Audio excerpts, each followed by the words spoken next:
Сайн байцгаана уу? Та бүхэнд энэ өдрийн мэнд хүргэе. За хэвлэлийн хүрээлэнгээс ЮНЕСКОгийн харилцаа холбооны олон улсын хөгжлийн хөтөлбөрийн дэмжлэгтэйгээр хэвлэл мэдээллийн суурь боловсрол сэтгүүл зүйд төслийн хүрээнд хэвлэл мэдээллийн суурь боловсролын цуврал видео хичээлүүдийг бэлтгэн хүргэж байгаа.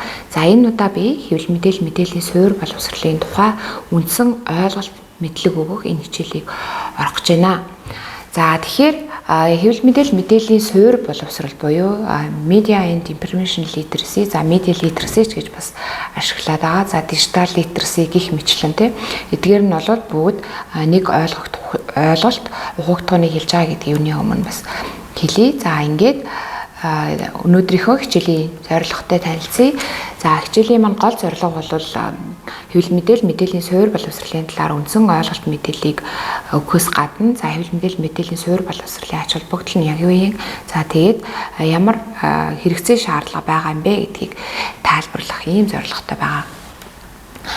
За хичээлийн агуулга маань болохоор мэдээллийг ашиглах чадвар гэж яг юу юм? За тэгээд хэвлэл мэдээллийн суурь боловсрол гэж яг юу хэлээд байгаа юм? За тэгээд хэвлэл мэдээллийн суурь боловсролыг эзэмших хэрэгцээ шаардлага байгаа мó? Тэгээд эзэмссэний ач холбогдол нь яг юу юм бэ гэдэг энэ талаар судалгааны тоо баримт мэдээлэл дээр бас тулгуурлаж ярилцахаар ингэж бэлтгэсэн байгаа. За эхний агуулга буюу мэдээллийг ашиглах чадвар гэж байгаа. За мэдээллийн сувг буюу бид нар одоо өдөр тутамдаа болвол маш олон сувгаас болвол мэдээллийг авж байгаа. За дагалангуяа одоо мэдээлэл технологийн 90-100-д бол бид нар хувь хүнээс гадна одоо бол олон нийтийн сувгаас бол бид нар өдөр тутамдаа маш их мэдээлэл авж байгаа тийм. За жишээлх юм бол хувь хүн гэх юм бол одоо танил, эцэг их, эмч, за тэгээ найз нөхөд, гэр бүлийн хүмүүсээсээ, за багш мөн хамт ажилладаг хүмүүсээсээ гих мэд хувь хүнээс мэдээлэл солилцохоос гадна олон нийтийн сувг буюу хэвлэл мэдээллийн хэрэгсэл. Жишээлбэл сонин, сэтгүүл, радио, телевиз, мэдээллийн сайт гэдэг юм уу. За мөн нийгмийн мэдээллийн сувг буюу Facebook, Twitter, Instagram, за TikTok, за тэгээ WeChat гэх юм уу те улс орон болгонд бас өөр энэ давтамж хэрэглэх давтамж хүртээмж нь бас өөр бид нар мэдээллийн сувгуудыг ашиглаж өдөрт одоо мэдээлэл авч байгаа. За ийм олон сувг ашиглаж мэдээлэл авахаас гадна одоо мэдээллийн тоо хэмжээ давтамж болвол маш хурдтайгаар ингэж явж байгаа гэдгийг бол та бүхэн сайн мэдж байгаа. За жишээлх юм бол энэхүү график маань демо гэдэг олон улсын байгууллагаас Data Neurosleeps гэж тайлан гаргадаг. Энэ 11 дахь жилдээ гаргасан энэ тайлангаас авсан мэдээлэл байгаа. За хамгийн сүүлийн мэдээлэл буюу 23 оны 12 сарын 14-нд авсан ийм мэдээлэл. За жишээлх юм бол 1 минут буюу 60 секундэд одоо хичнээн их мэдээлэл одоо урсж байгааг харуулж байгаа энэ график маань. За 2023 оны байдлаар гол онцлог зөвлүүд гэх юм бол Google дээр жишээлх юм бол 1 минут дотор 6.3 сая хайлт бол хийгддэг байх нь байна. За Facebook дээр гэхэд мөн 4 сая лайк, шеэр хийдэг буюу ямар нэг байдлаар хариу үйлдэл үзүүлж байна тий. За Amazon дээр гэхэд одоо 1 минутын дотор 455 мянган гаруй долларын одоо гүйлгээ хийгддэг байх нь. За Twitter буюу одоогийн X дээр жишээлбэл 1 минутанд 360 мянган твитс урсж идэг байх нь. За мөн ChatGPT дээр бас 1 минутанд 6944 ямар нэг байдлаар одоо хандалт гэдэг юм уу тийм зүйл бол хайлт гэдэг юм ийм сануулга бол хийгдэж идэг гэсэн ийм онцлог үр дүнгуудыг гаргасан байгаа. За гих мэтлэн бусад одоо жишээлбэл сувгууд бусад мэдээлэл авдаг ийм платформуд дээр одоо 1 минутанд хичнээн их мэдээлэл урсж байгааг бол энэ дээр харуулж байна тий. За жишээлбэл одоо Instagram дээр гэхэд 3720 удаа ямар нэг байдлаар Instagram-аас мэдээлэл татаж авч яах гэдэг юм.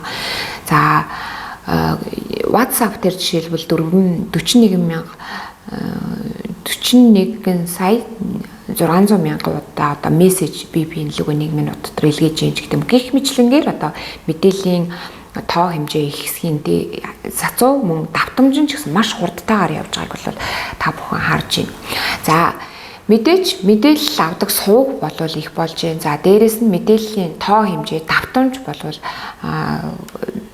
ихсэж байгаа одоо технологийн хөгжлүүд байгаад бол маш хурдтайгаар явж байгаа. Энэ үед бид нар бол мэдээлэл авж байгаа, мэдээллийг хүлээж авж байгаа, мэдээллийг ашиглаж байгаа энэ ур чадвараа бол заашгүй сайжруулах юм чадвартай бол хэрэгцээ шаардлага бий болж байгаа. За тэгэхээр би дараах хэдэн асуултуудыг уншаад явъя. Тэгэхээр та хэд өөрсдөө одоо мэдээлэл ашиглах чадвар маань ямар байгаа вэ гэдгийг дүн шинжилгээ хийхийн тулд дараах асуултуудад за би үнэхээр чаддгаа гэж хариулах юм уу? Аль эсвэл за энэ ур чадвараа би дээшлүүлэх хэрэгтэй байна гэдэг энэ ойлголт мэдээллийг авч ивэл та мэдээлэл одоо ашиглах чадвараа бол бас үнэлж болох нэ гэж. За эхний асуулт нь бол та хэрэгцээтэй мэдээллийг хаанаас хэрхэн олж авахаа мэдтгүү гэдэг асуулт байна. За мөн та мэдээллийн их сурвалжаа нягтлан шалгадаггүй. За аливаа мэдээлэл чүүн тугаах байр сууриас ханддаггүй гэдэг дараагийн асуулт нь. За мэдээллийг үнэлж дүгнэдэггүй. Ямар нэг байдлаар авч байгаа мэдээллээ үнэлж дүгнэж чаддаггүй.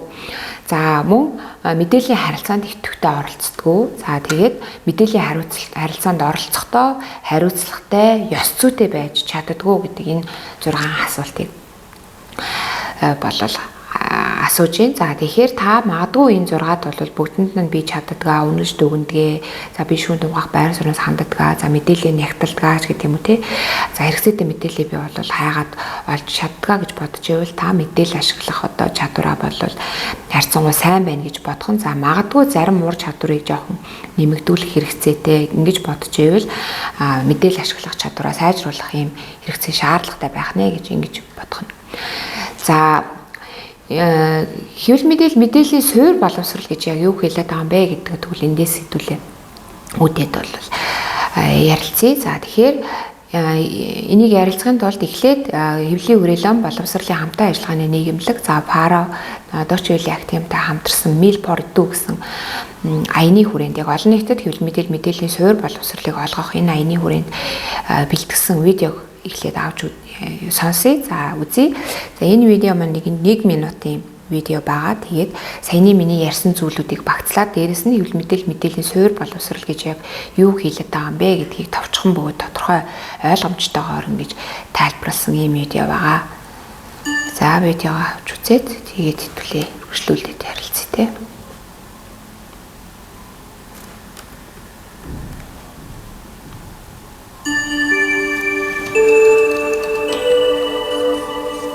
Мянгарцын жон хэвлэлийн машин зохион бүтээгдэж цаасны мэдээллийг хэвлэнд хараадаг байсан үеэс эхлэн өнөө хүртэл мэдээллийг түгээх хэрэгслээр тасралтгүй хөгжим өөрчлөгдөж мэдээллийн агуулга цар хүрээ улам дэлсээр 1960-аад оны сүүл үед интернет үүснээр нийгмийн мэдээллийн сүлжээ бий болж ихэнх мэдээллийн хэрэгслүүд захин хэлбэрч илснээр бид та байгаа газраасаа дуртай үедээ хүссэн мэдээлэл авч түүнийгээ хуваалцах боломжтой болсон.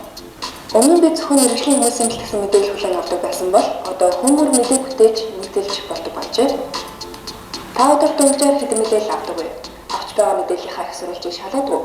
Бодит тэнцвэртэй мэдээлэл хүлээн авч чадж байна уу? Бусадтай хуваалцахаас өмнө мэдээний агуулга их сурвалжийн талаар ирэх зүйл магадгүй. Захин технологийн төвшлийн өрнөлөөгөөр мэдээлэл бэлтгэх, хүлээн авах, түгээх, дамжуулах үйл явц бүхэлдээ өөрчлөгдсөн. Үүн мэдээж олон сайн талтай. Гэхдээ журамч, бүрөөсгөл, бүрэн ус металлыг хэд гарсан асар их мэдээлэл хэрэглэгчдэд хүрч байгаа гэдгийг мартаж болохгүй. Иймээс мэдээллийг ялгаж таньдаг, шүүн тунгаадаг, их сурвалжийн металл шалгалт арлыг хэрэглэгчдэд суулгах буюу хэвлэл мэдээллийн суурь боловсролыг олгох шаардлага нэмэргүй тавигдаад байна. Хэвлэл мэдээллийн суурь боловсрол гэдэг нь мэдээллийг хүртэх, шүүн тунгаах, түгээх тухай ойлголт юм. За тэгэхээр энэхүү үед энэ бас та бүхэн бол хэвлэл мэдээллийн суурь боловсрол гэж яг юу хэлээд байгаа юм бэ гэдэг ийм цогц мэдээллийг бас авсан баг. За тэгэхээр энэ видео болон өмнөх ярьсан зүйлүүдээ ерөнхийд нь багцлаад тодорхойлоод хэлэх юм бол хэвлэл мэдээллийн суурь боловсрол гэдэг бол мэдээллийг хайж олох, за тэгээд хүлээн авах, үнэлэх, дүгнэх, за тэгээд мэдээллийг бүтээх, түгээх тухай ер нь бол цогц ойлголт мэдлэг, чадвар, хандлагын нийлбэр гэж бол ерөнхийд нь тодорхойлж болж байгаа. За За тэгэхээр мэдээллийн суурь боловсрал гэж зүйлүүл энийг хэлж байна гэж. За тэгвэл хэвлэл мэдээллийн суурь боловсралыг эзэмших ер нь хэрэгцээ шаардлага байгаа мó. Тэгээд энийг эзэмшснээр ач холбогдол нь юу юм бэ гэдэг талаар ярилцахын тулд хэдүүлээ хэвлэлийн үрэлэнгээс хийсэн судалгаа, зарим судалгааны тоо баримтаас авч үзье. За залуучуудын дунд хийсэн 2021 онд хэвлэлийн үрэлэнгээс хийсэн 18-аас 40 насны залуучуудын мэдээллийн хэрэгслийн хэрэглээний судалгаагаас харахад бол залуучуудын мэдээллийн авдаг гол их усүр нь бол иймэрхүү байдалтай харагдаж байгаа. За жишээлх юм бол 86% нь одоо Facebook-ээс мэдээлэл авдаг, 67% нь зурагт үздэг ч гэдэг юм уу те. За 39% нь бол сайтаас мэдээлэл авдаг, мэдээллийн гол их усүрийг болгодог. За ойр дотны хүмүүс найз нөхдөөсөө мэдээлэл авдаг юм бол 26-аас 29%. За бусад сошиал сувгаас мэдээлэл авдаг нь бол 20%.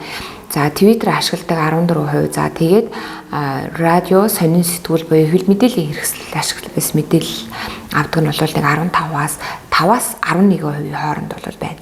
За эндээс гол харах зүйл бол ерөөсөө залуучуудын мэдээлэл авдаг гол их усүр бол ерөөсөө Facebook байна гэдэг. Facebook-ээс 86% мэдээлэл авч байгаа гэдэг энэ үр дүнг бол харж болно тий. За залуучдын хамгийн төгөмөл ашиглаж байгаа бол Facebook байна. За тэгвэл мөн хэвлэлийн үрэлэнгээс 2020 оны 6 сарын 2-оос 6 сарын 23-нд Facebook-ээр түгээсэн сонгуулийн үеийн мэдээлэл буюу за яг улсын хурлын сонгуулийн үеэ түгээсэн мэдээлэлд бол бид нар мөн мониторинг анализ хийж үзсэн. За ингээд бол Facebook буюу сонгуулийн мэдээлэл гэдэг хэсэгт буюу яг Facebook-ээр түгээсэн мэдээллүүдийн 82% нь бол төрөл бүрийн ил далд ухуулах сурталчилгаа болон өрөөсгөл за тэгээд дэгсдүүлсэн бүрэн бос гуйлсан ийм мэдээлэл бол байж исэн зохиолж байгаа. За тэгэхээр залуучуудын бол мэдээлэл авдаг гол их сурвалж нь бол Facebook байдаг. За тэгвэл Facebook дээр түгэж байгаа мэдээлэл юм бол их хувь нь бол гуйлсан бүрэн бас ийм мэдээлэл байдаг байх нэ. Тэгэхээр бид нар хэвлэл мэдээллийн суурь боловсрал зээрээс нь мэдээлэл ашиглах чадвараа бол зайлшгүй сайжруулах ийм хэрэгцээ шаардлага байна гэдгийг бол харуулж байна тий. За мөн залуучуудын яг түрүүний дурдсан 18-аас 40 насны залуучуудын бол мэдээлэл хэрэгслийг ашиглах чадвар нь ямар байгаа дээр жишээлх юм бол залуучууд өөрсдийгөө бол мэдээлэл ашиглах чадвартай маш сайн байгаа гэж бол үнэлж байгаа. За жишээлх юм бол би мэдээллийн хэрэгслийг хариуцлагатай ашиглах чадвартай гэж бол 74%. За би мэдээллийн хэрэгслийг хэрхэн ашиглаж байгаа эргцүүлж боддог гэж бол 67%. За би мэдээллийн хэрэгсэл төрөл бүрийн медиаг яг өөрийнхөө сайн сайхны төлөө ашигладаг гэж бол 63%. За би тэгээд мөн мэдээллийн хэрэгсэл чөмдөлтэй хандахдаа сайн гэж бол 60%. За тэгээд би өөрөө ямар нэг агуулга бичвэр зураг дүрсийг бол идэвхтэй нийтэлж бусдад хуваалцдаг гэж бол 46%. За сошиал орчинд болон бусад мэдээллийн төлбөрт явагдаж байгаа яриа хэлцүүлэхд бол идэвхтэй оролцдог гэж бол 43% нь хариулж байгаа.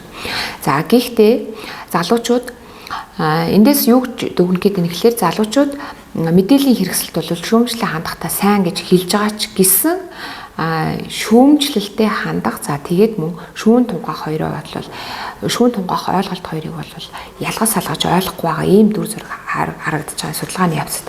За жишээлх юм бол мэдээлэл шүүмжлэлтэй хандах хэрэгтэй. Би бол маш сайн шүүмжилдэг гэж байгаа.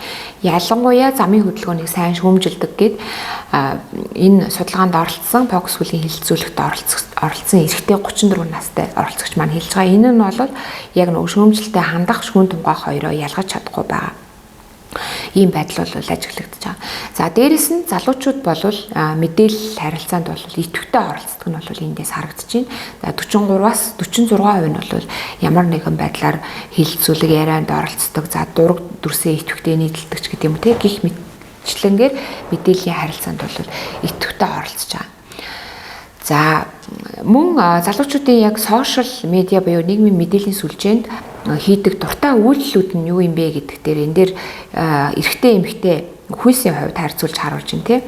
За ингээд бол баг зэргийн ялгаатай. За эмэгтэйчүүд нь эрэгтэйчүүдээс арай нэг илүү чатлах хувь нь бол арай илүү байдаг. За ерөнхийд нийтлэгээр нь харахад залуучууд бол сошиал медианд хийдэг дуртай үйлдэл нь бол чатлах. За чатаар дүрсээ харж ярих. За мөн постууд дээр сэтгэл бичдэг. За постууд дээр одоо лайк буюу ямар нэгэн байдлаар эможи дардаг. За янз бүрийн мэдээллийг бас түгээдэг, цааш нь шеэр хийдэг тий. За чатаар ярьдаг, видео колл хийдэг. За мөн юм бичих, зураг, видео постлоход нь бол 32-оос 34%тэй. За зүгээр л доош нь гүйлгдэг гэдэг бол нэг 27-оос 32% байна. За бас 7-оос 8% нь бол лайв хийдэг байна. За эндээс хийдэг үйлдэлүүдийг нь харахад ер нь бол залуучуудын яг тэр нөгөө нийгмийн мэдээллийн сүлжээнд идэвхтэй оролцдог байдал нь бол эндээс бол тодорхой харагдаж байна. За тэгээд залуучууд бол нийгмийн мэдээллийн сүлжээнд бол идэвхтэй оролцож байна. Өөрөө болол оролцогч болоод явж байна. За тэгээд ашигладаг чухал сүлжээ нь бол нийгмийн мэдээллийн сүлжээ. За тэгээд тэр дундаа Facebook байна. За тэгээд түрүүн Facebook-ээр түгэж байгаа мэдээлэл бол ямархуу хичнээн хувь нь бол өрөөсгөлд ихсдүүлсэн байгаа вэ гэдэг тоо баримтуудыг харуулсан байгаа тийм.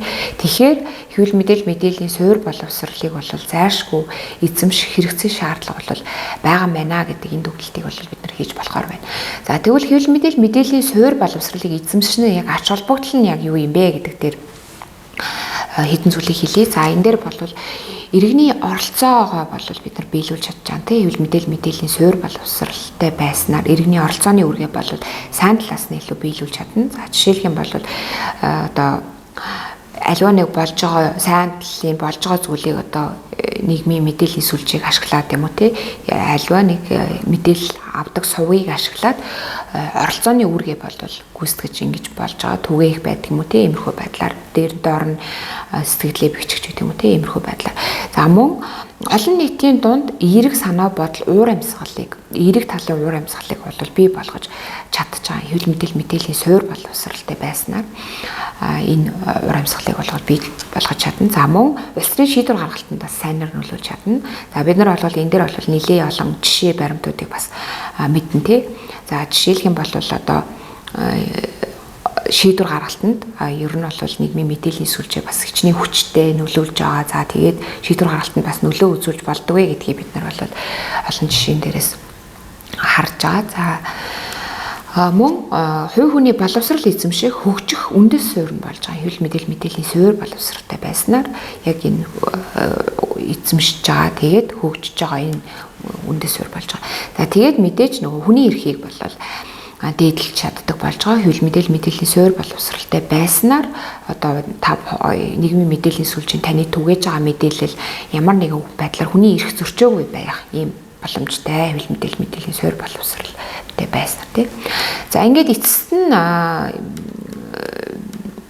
хичээлээ энэ даг хичээлээ дүгнэж хэлэхэд за мэдээллийн хэмжээ давтамж цар хүрээ бол эрс нэмэгдэж мэдээллийн даяаршил бас нь бол нэг талаар давуу тал боловч за зарим талаар бол өрөөсгөл өнгөц болон буруу ойлголт мэдлэгийг бий болоход нөлөөлж байгааг бол бид нар ойлгох юм хэрэгцээ шаардлагатай байна гэдгийг бол ойлголоо. За дээрэс нь аливаа мэдээллийг шүүн тунгаах байр сууриас хүлээн авч үнэлж дүгнэх. За тэгээд мэдээллийг ашиглах чадвараа болов сайжруулах хэрэгтэй байна гэж. За худал мэдээлэл байт юм уу төлбөртэй мэдээлэл. За далд сурталчилгаа нэг талыг барьсан ийм өрөөсгөл гуйсан ийм мэдээлэл болон PR мөн сэтгүүл зүйг ялган таних чадвартай болох бол хэрэгцээтэй байна гэж. За мөн дөрөвдүгээрх нь мэдээллийн харилцаанд идэвхтэй оролцохдоо бусдын эрхийг хүнддэг. Тэгээ мөн хариуцлагатай, ёс зүйтэй оролцох ийм хэрэгцээ шаардлагатай байна гэдэг ийм дүгнэлтүүдийг хийхээр байна. За ингээд хэвлэл мэдээллийн суурь боловсролын ерөнхий ойлголт мэдээлэл өгөх хичээл маань энэ хүрээд өндөрлөө. Тэгээд анхаарал хандуулсан та бүхэндээ баярлалаа.